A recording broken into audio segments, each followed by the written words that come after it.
Fire doesn't belong underground, especially not floating, silent, and blue in the darkness. But inside Hicks Cave in 1988, the air itself ignited, and the people inside had nowhere to run. Viewer discretion is advised. On October 8, 1988, the world above Hart County, Kentucky felt calm and familiar. A cool autumn breeze moved across the fields. Trees rustled, cars passed by on distant roads. Life went on as usual, but underground, the cave wasn't the same place it had always been. A long-running drought had lowered the water table and drained small pools that had been permanent features for years. When water vanishes underground, the air shifts. Heavy gases sink, movement slows. Invisible hazards gather, quietly, patiently, in low spaces. Hicks Cave is part of the Hidden River complex near the Green River, a vast limestone system known not for dramatic vertical drops, but for long, winding horizontal passages. It's the kind of cave that feels safer than it is. No towering pits, no roaring waterfalls, just silence, mud, and miles of crawlways. And that feeling of safety is often the biggest trap of all. 4 cavers entered that day. Tom Ahlers, Duke Hopper, Larry Peterson, and Barbara Graham. These weren't reckless adventurers chasing thrills. They were surveyors, mappers, the kind of people who measure passages, record hydrological data, and help build a picture of how underground systems connect.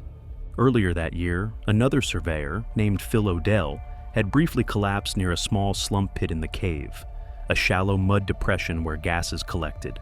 The incident ended harmlessly. A quick retreat, a laugh, and a mental note. Bad air lives there sometimes. No one imagined the drought would transform that same space into something far worse. So, when the 4-person team returned months later to collect samples, the pit wasn't seen as dangerous. It was seen as interesting, a puzzle to understand. The kind of problem careful people solve.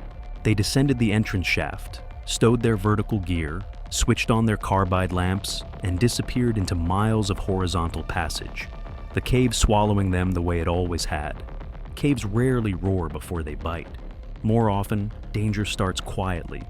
The deeper the team walked, the more the cave changed, in subtle ways that never reached the level of warning. The ceilings shifted lower, the air began to feel heavier, their lamps hissed with steady flames. Breathing required just a little more effort. But fatigue underground feels normal. Heat feels normal.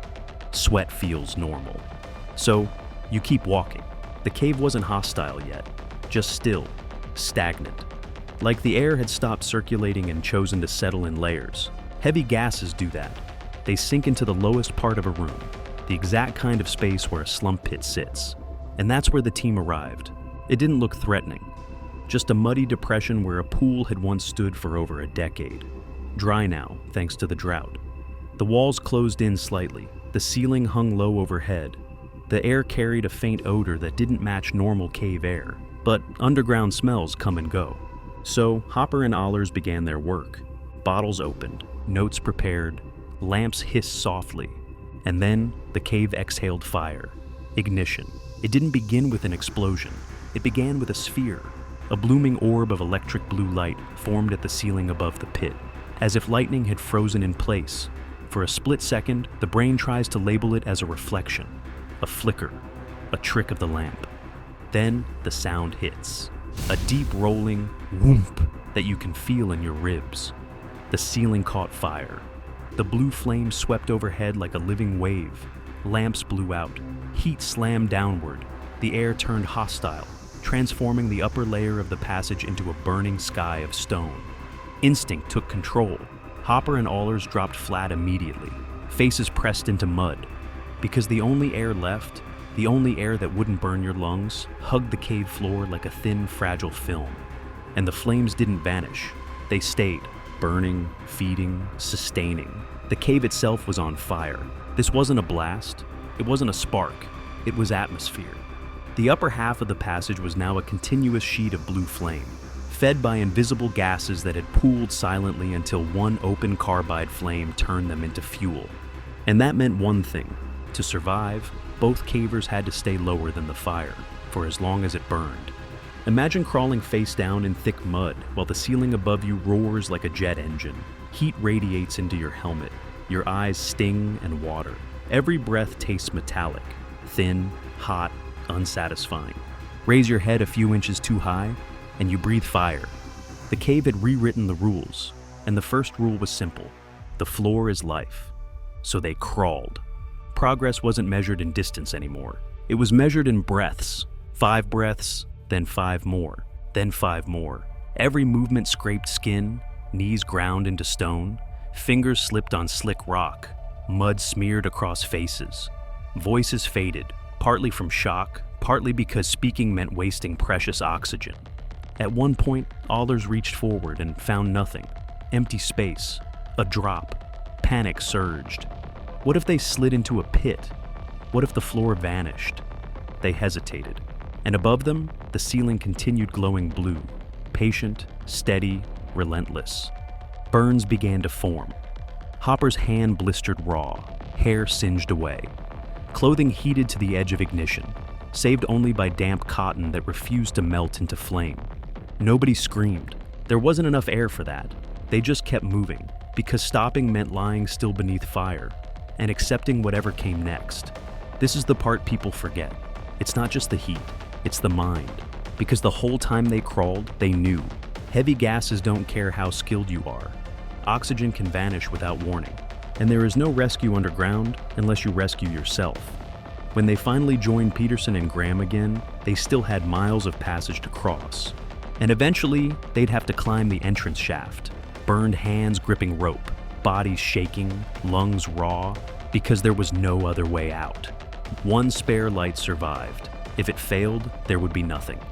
Just darkness, fire, and hope. So they crawled. By the time they reached the bottom of the entrance shaft, the fire was no longer visible, but the psychological weight never left. Shock had dulled adrenaline into exhaustion. They rigged the rope carefully, no rushing, no panic now, just deliberate movement, because mistakes here would mean a fall, and burned hands made gripping rope agony. One by one, they ascended. And when they finally stepped back into daylight, the world felt alien in its normalcy. Wind, trees, sky, cool air. And beneath them, the fire continued to burn, for hours. Their injuries were painful. Burns to faces and hands, smoke irritation, scorched clothing, but survivable. Damp cotton likely saved their lives. Synthetic fabric might have ignited. There were no fatalities, but there was no sense of triumph either. Just the quiet realization that survival had come down to seconds, inches, and luck. What makes the story haunting isn't the fire itself. It's how ordinary the day began. No recklessness, no thrill chasing, no arrogance, just routine. And routine almost killed 4 experienced people who respected the underground, but underestimated how quickly it can change.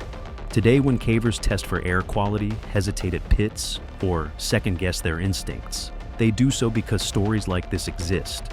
Because nature doesn't negotiate. It doesn't warn twice. It simply operates on its own terms.